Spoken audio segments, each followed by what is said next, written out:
আসলাম মাজারে। মাজারে অনেক লোকজন।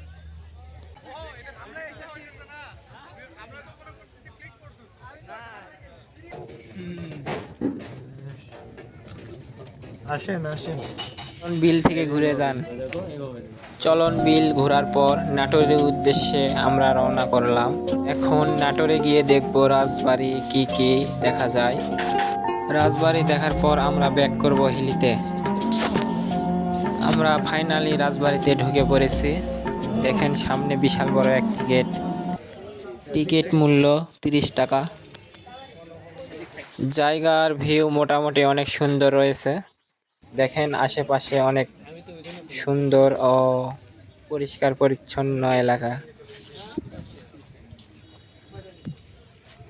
এটা হচ্ছে গাছের ফুল, অনেক সুন্দর। এইটা হচ্ছে রাজবাড়ি, একটা ছোটখাটো মিনি চিড়িয়াখানার মতনই ধরতে গেলে। নিজে